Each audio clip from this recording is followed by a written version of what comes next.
Silence does not mean shutting your mouth silence. What is being referred to as silence or nishabd? One cannot do this. One can become this. See if you can articulate the same things that you're saying with half the number of words. Suddenly you will become extremely conscious of everything.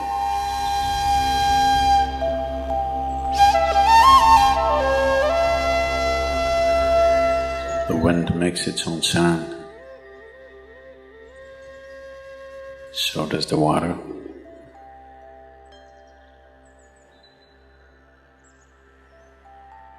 So does the earth. In fact, so does the sky. All the celestial objects are making their own sounds. There are sounds of pain, sounds of pleasure, sounds of misery, sounds of joy. For everything there is a sound. With human life, it's very true. Sounds of life, and there are sounds of death, and there are even sounds of silence.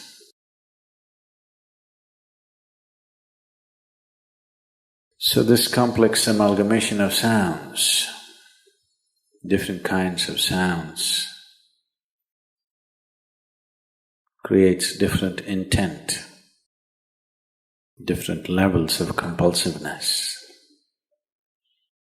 different levels of bondage,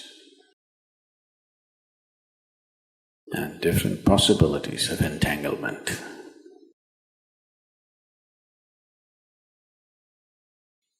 In all this, why one chooses to become silent? Silence is not a way of denying yourself life. It is not even about denying yourself articulation. Silence is about moving from compulsiveness to consciousness. All sounds represent different forms and different dimensions of compulsiveness. When one chooses to become conscious, not be entangled in the compulsive nature of the existence, he naturally chooses to become silent. Silence does not mean shutting your mouth silence, plugging your ears silence. You can sing in silence.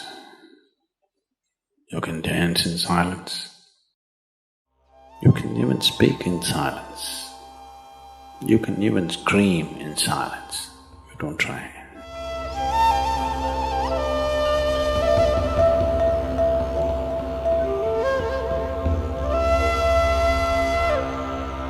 That does not mean when everybody is silent you scream. That is not screaming in silence.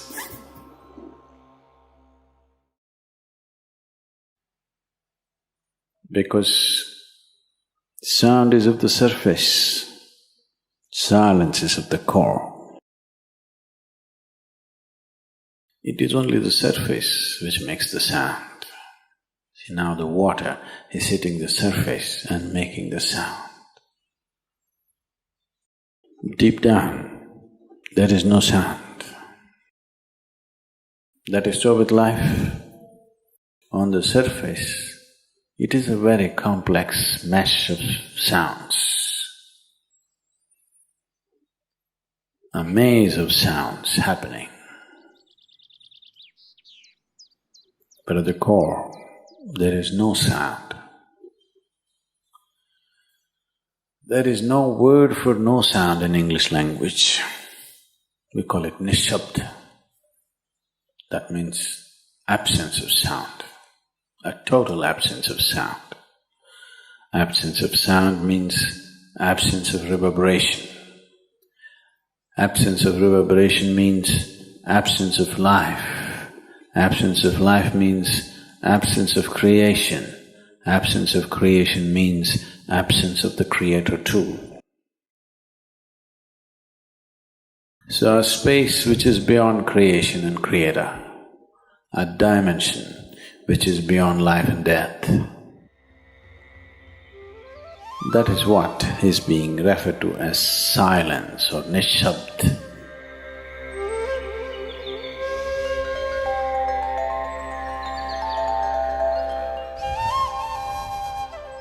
One cannot do this.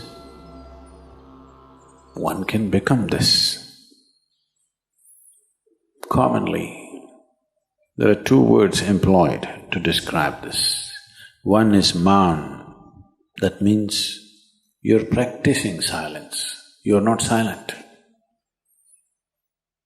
You shut your mouth and you're remaining in maun. This is not nishabd. Maun means you're practicing silence. If you're practicing something, obviously you're not that. Are you life or are you practicing life? I'm asking you. Are you life or are you practicing life? Practicing life? No, your life. Maybe not very well practiced, but your life. Similarly, there is a difference between practicing silence and becoming silence. Practicing silence starts as a certain restriction, but slowly, as one practices silence, one can possibly become silent. One can become silent in intense activity, but nobody can keep up intense activity forever. Moments of intense activity are only moments. Nobody can sustain it. You'll expend yourself. Only if you can achieve it in inactivity, it is sustainable. If something is possible only in intense activity, it is never sustainable. In a very intense and ecstatic moment of singing, somebody may become or taste a moment of silence. But how long can you keep it up? Your throat will tear. And your neighbors may kill you. Possible. So this possibility of coming to silence or becoming silent also means to become still, to become utterly still. Stillness can be achieved in so many ways. If you watch a snake, he's still. If you watch a tiger which is on a hunt, absolutely still, charged but still. These are all different dimensions of stillness practiced for survival. If a snake moves too often, he'll get killed. If a tiger does not know how to be still, he'll never get his food. These are all acts of survival. A human being, for survival, he has to be active. Only when his vision falls upon something which is beyond survival, then he will think of stillness. Then he will understand as he observes himself, as he notices the complexity of one's compulsions. He understands the only way to solve it is to become still. to train this body, to train this mind, to become still.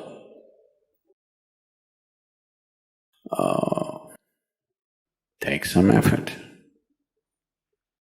If one is simply blissed out, he will become still. But otherwise one has to work bit by bit, one has to work to bring this body to absolute stillness. Most people cannot hold their body in one place for any length of time. They're all the time in moment.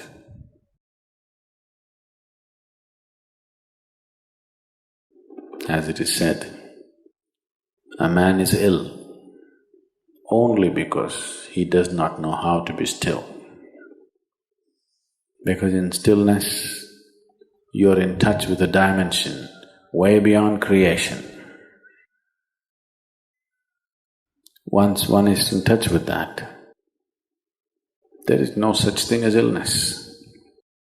If I sit here and the body rots and falls down, still there is no illness, it's just there. Because in fact, when one becomes utterly still, he may not be able to hold on to the body unless he learns the tricks, the mechanism of the body. So why should I become still? Will I lose my body? Anyway, you will lose your body. When the time to lose your body comes, if you want to lose it gracefully, then you must know at least a little bit of stillness.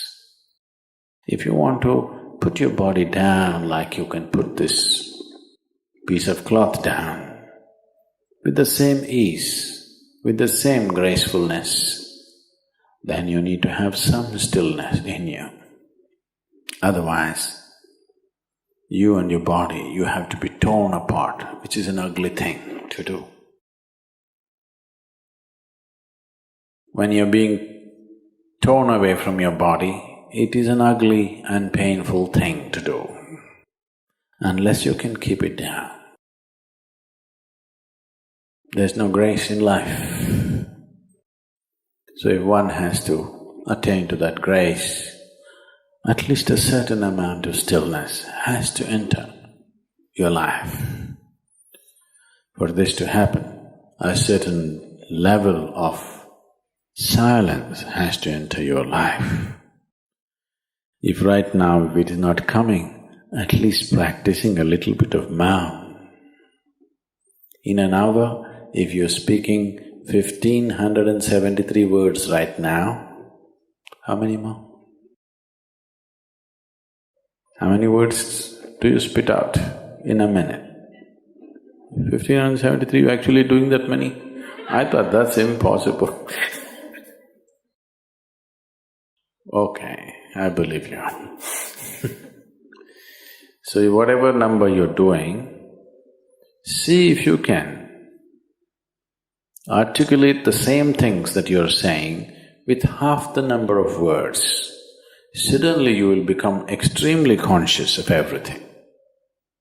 Right now, our oral diarrhea is happening. If you're doing 1573, it's diarrhea, okay. Now, if you have to hold back half the words and still say the same things, now you have to be very conscious, otherwise you cannot say it. Just try this and see. Tomorrow, one day. In an hour, normally what number of words you utter, make it half. Don't curtail your activity, still say the same things. But with half the words, how wonderful the whole world will feel, you know.